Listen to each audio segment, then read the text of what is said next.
the big lie and the big barrier in spiritual seeking in the spiritual world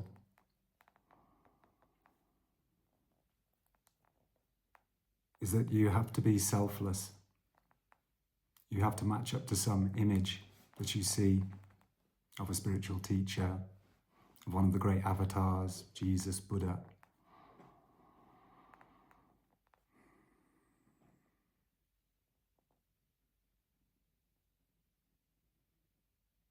And you're kind of thinking, if only I could have what they have. But a good spiritual teacher is not telling you what you should do.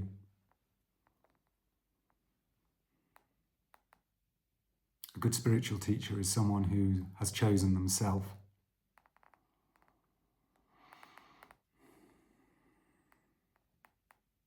Who's resigned their own spiritual vanity, their own belief in lack,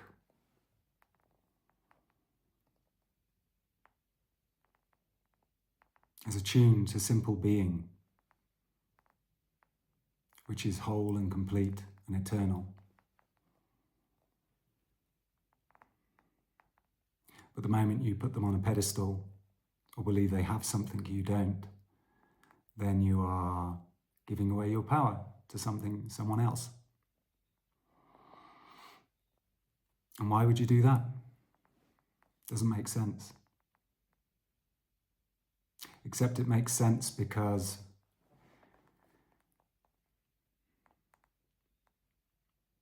it keeps you safe.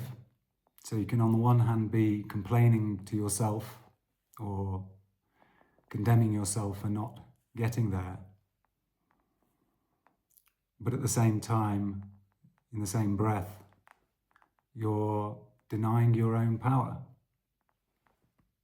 So you're creating this inner conflict. And sometimes this is the friction that's needed to finally break you out, let you give up the idea that any power or person out there can save you. The only thing that can save you is the dropping of your own idea of that.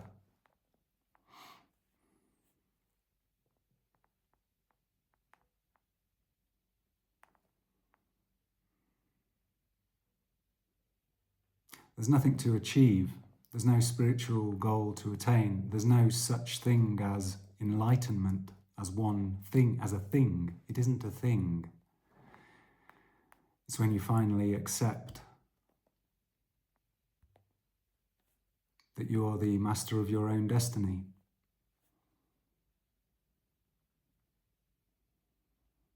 That asking God for what you want, placating the spirits, will bring you something. But it never will. It can't. Because it's false. There's only ever been you. There only is you. Sitting here, listening to this, hearing yourself talk to yourself.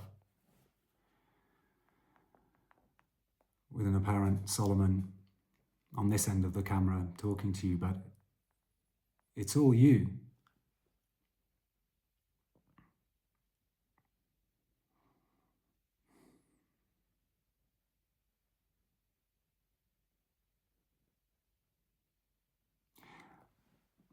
Most of us have been taught to put ourselves second.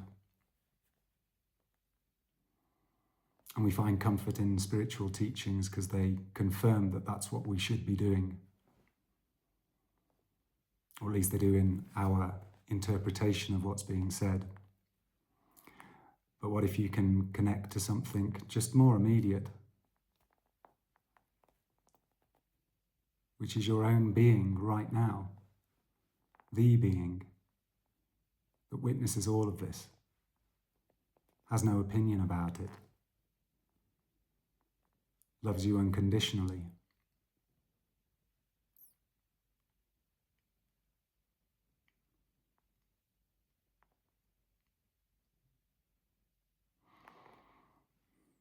And it gives you exactly what you want.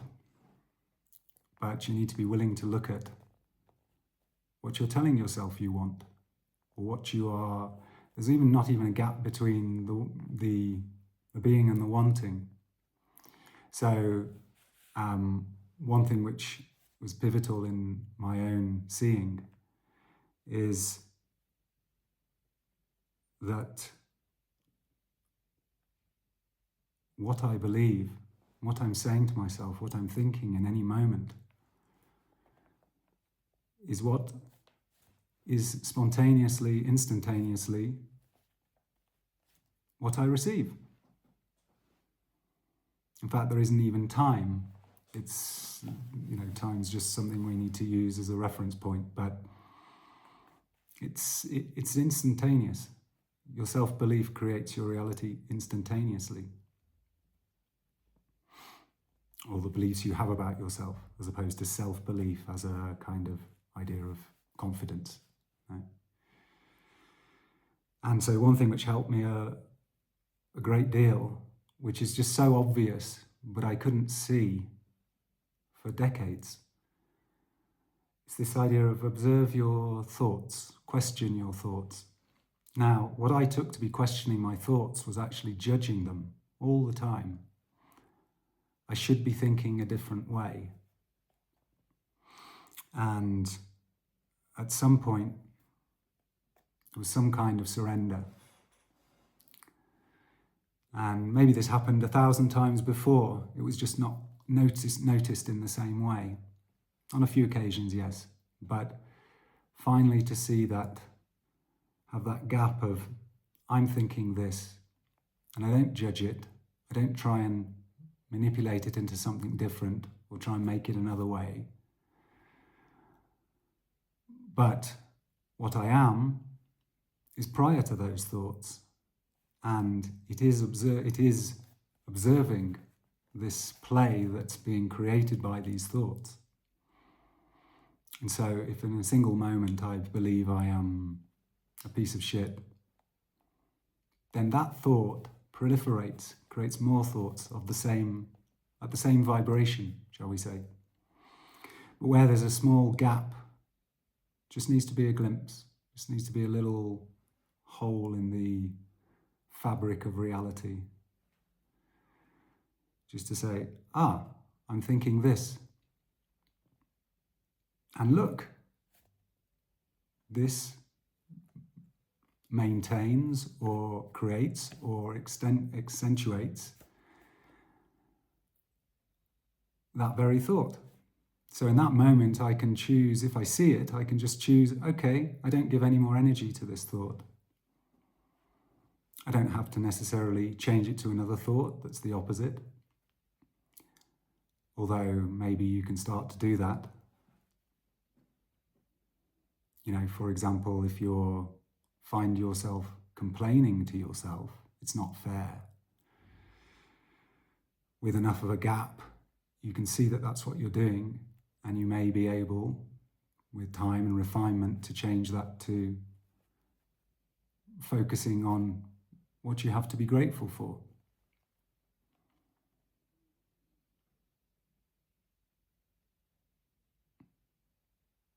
And gratitude is extraordinarily powerful because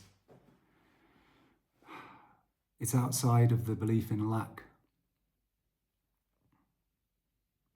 And lack is just, it's logically untenable.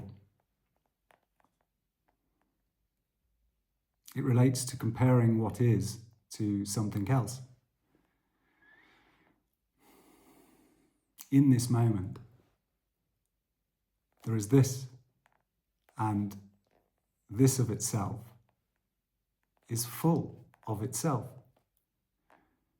It could even be, if you're complaining, there's no lack of complaint, but it's always fully abundant.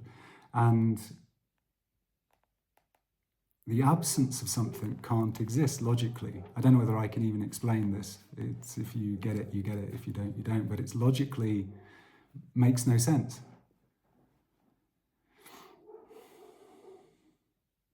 You always have an abundance of whatever you're thinking, calling in.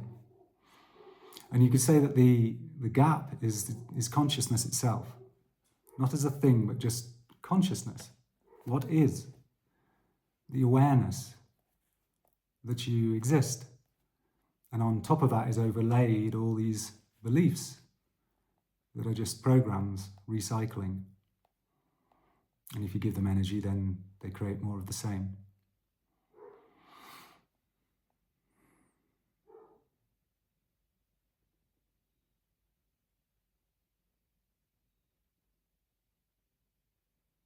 So in a sense, to be selfish with a big S is to be conscious, nothing more than that. To be what you are, which is this consciousness, having a human experience, but not being the human. What you are is not the human, that's the experience you're having. And the moment you drop full 100% commitment to that sense of identity, then you can start to play with it and start to more and more choose your reality. And in this, courage is extremely important. I can. I can is the antidote to I can't, to poor me, the world is happening to me.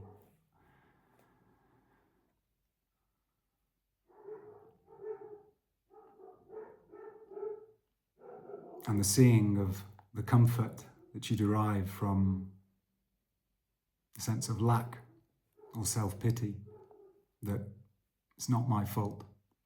No one ever said it was your fault. It's just what you believe about yourself. But these programs have been with you for decades, so you can't necessarily expect them to go away in an instant. That would be magical thinking. But you can start to recognize that they are programs. They're not what you really are. And slowly but surely you can begin to dismantle them. But these programs, this false self, believes it's protecting you because that's what it was doing when it created these programs in your childhood, to protect you from traumatic experiences. So you have to have the courage to say no to those programs that want to keep you small and safe.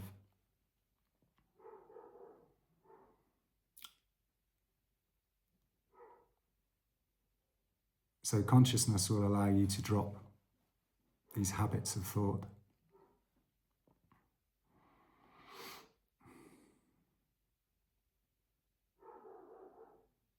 And if you trust fully in yourself,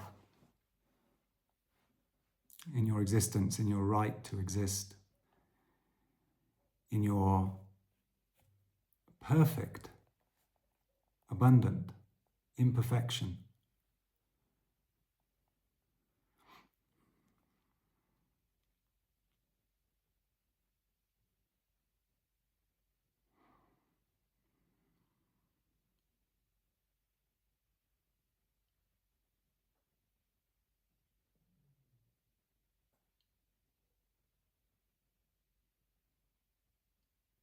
if you can trust in yourself, then you can begin to have the courage to thrive.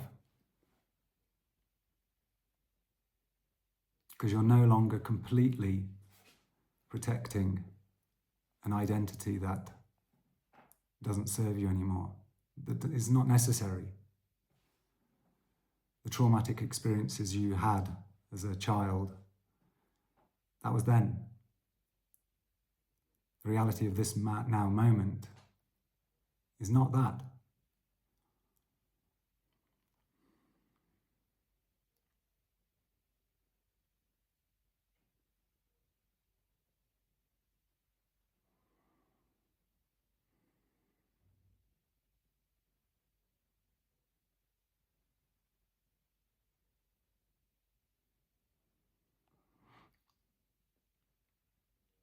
So what I was trying to say, got a little bit sidetracked in my own mind there, is that when you trust yourself, you know that, or you have faith that your being selfish does not lead to the excesses of small selfishness, all of the causes of suffering in the world. That innately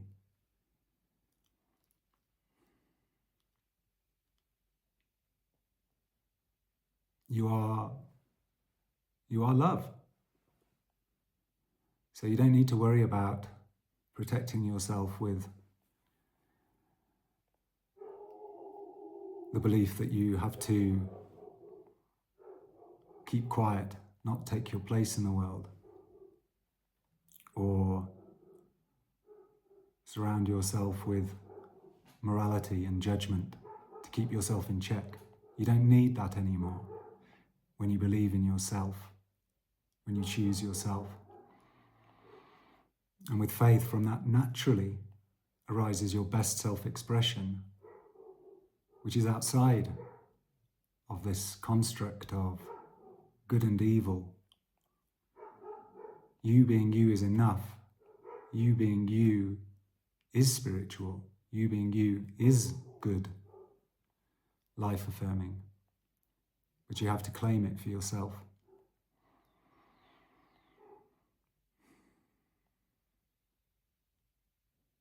And that begins with consciousness.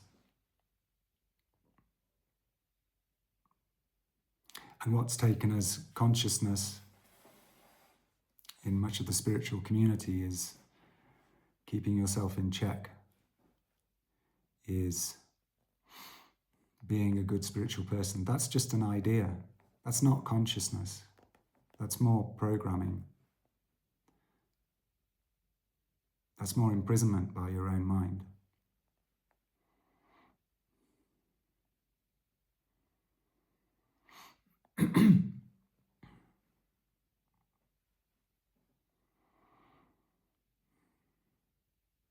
And as you wake up, you may just have to start resigning all sorts of things that you relied upon.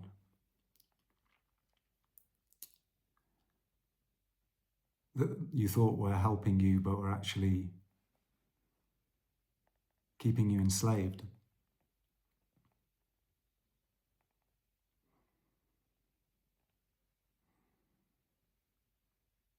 In my own world right now, I'm letting go of a whole history of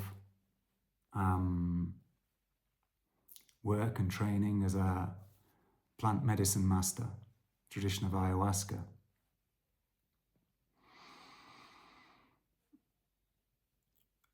Which is a paradigm of healing. But having seen a deeper truth, that healing is nothing to heal, just your perception. So while this is beautiful and has brought me status and recognition and a sense of belonging in a particular paradigm that I agreed to, I can no longer really sustain. It's not the highest for me. I've seen beyond that. I've seen how, while for some time, and depending on the consciousness of the adherent, is beneficial, therapeutic, and therapeutic on a spiritual, mental, and physical level. Therapy is something which puts right something which was wrong. And there's nothing to put wrong, nothing to put right.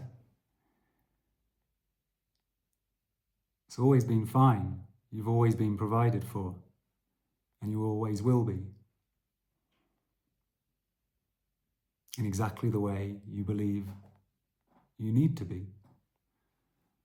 And in most cases, this is a belief in in lack, in not enoughness, guilt, shame.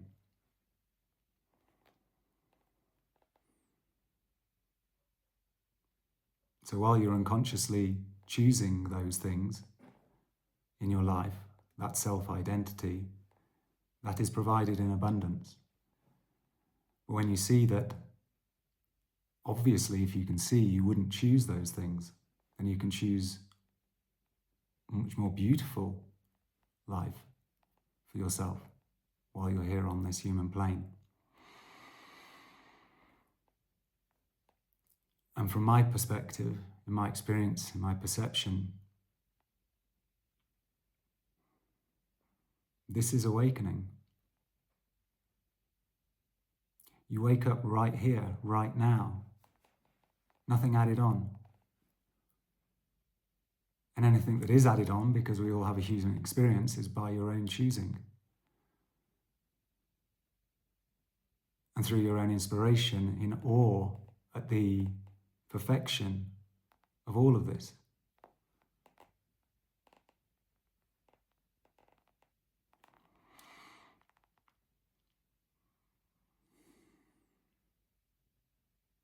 So, as I let go,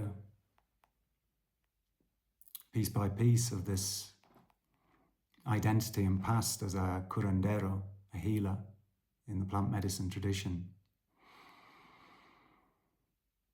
I open to offering my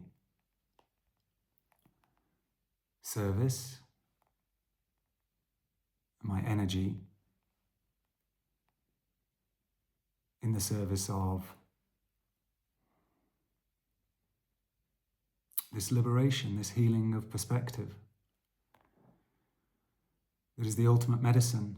It's a crazy paradox that the medicine that heals all wounds is that which shows you, is the knowing that there are no wounds.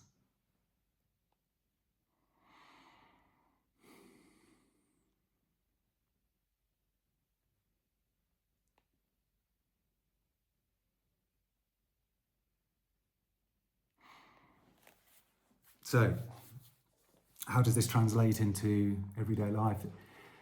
It's about stopping healing, basically, as a kind of spiritual idea. If you need to carry on healing, carry on healing. Because your awakening is your awakening.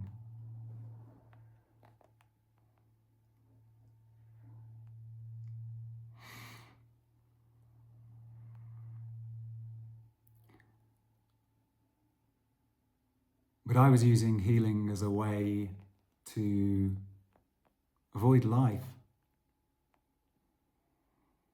to put my life on hold, to reach awakening, to reach a level of knowledge and understanding, more and more stuff, more and more clutter in the mind.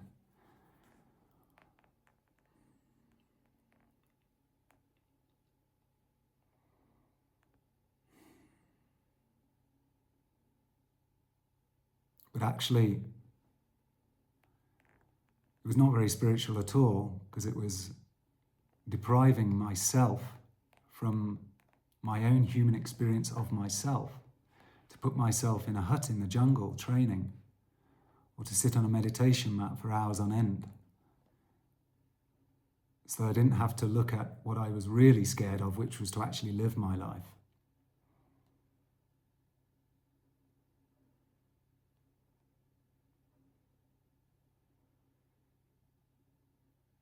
And my life felt overwhelming because I didn't feel loved. I didn't feel cared for. I felt it was up to me to look after other people, because that's how I was programmed. It's how many, many people are programmed. I mean, it's a big step up from being totally narcissistic, but it's still limited.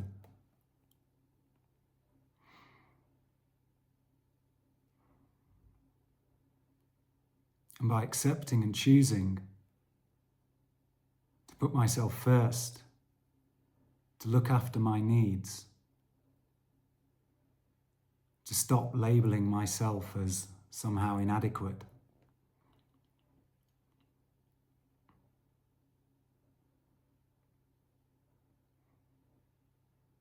This has given me the courage to start living my life and to encounter all those beliefs I have through life itself by living my life, by choosing what I enjoy.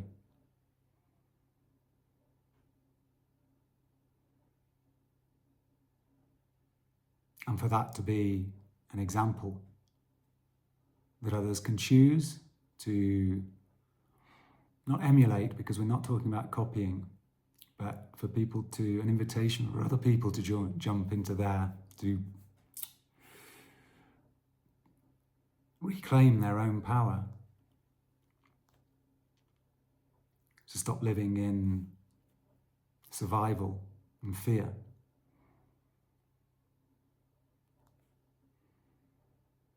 To run the gauntlet of those fears, knowing that, or with the faith, with the trust,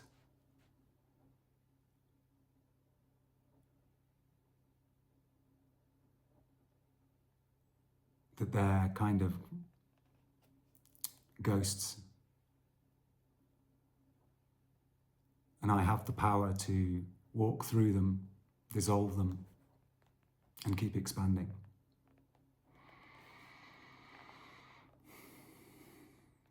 So, if you feel any resonance with what I say and you're ready to, perhaps my service is to people who may have walked a similar path as me, those who've been on a long spiritual journey and it just hasn't panned out, and they know there's more is possible, then I can be that invitation for you to find your own power to reflect back to you.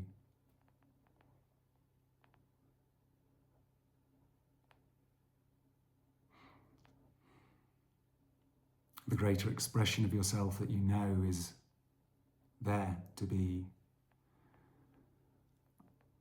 let's say, unlocked. And for this I offer mirror sessions to help look at your limiting beliefs and invite you to swim in my energy.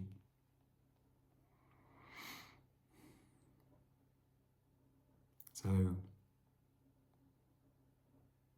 if you're done with healing and ready to start living, ready to start honoring yourself and to slowly let go of giving your power away to others, conforming, taking the risk of being yourself, then I can help accelerate that process for you. And right now I'm, as of March 2026, this won't last forever, but I'm offering a free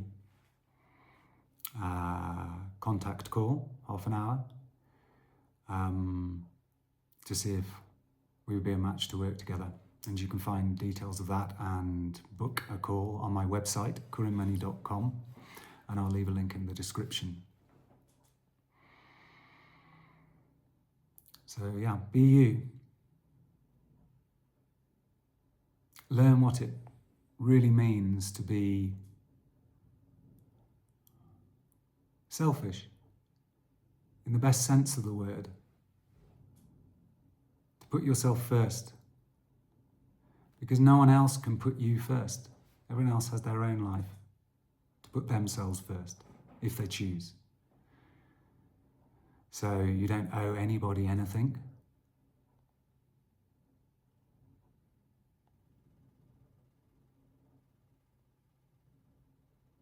And the greatest gift, service you can be to other people, is to be yourself.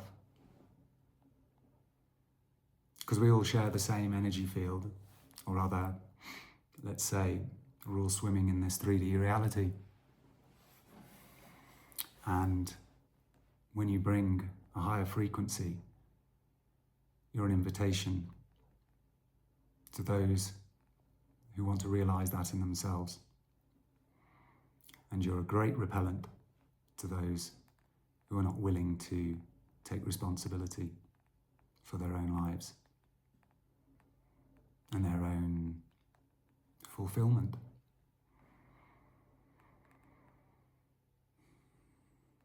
Okay, that's all for now. Take care.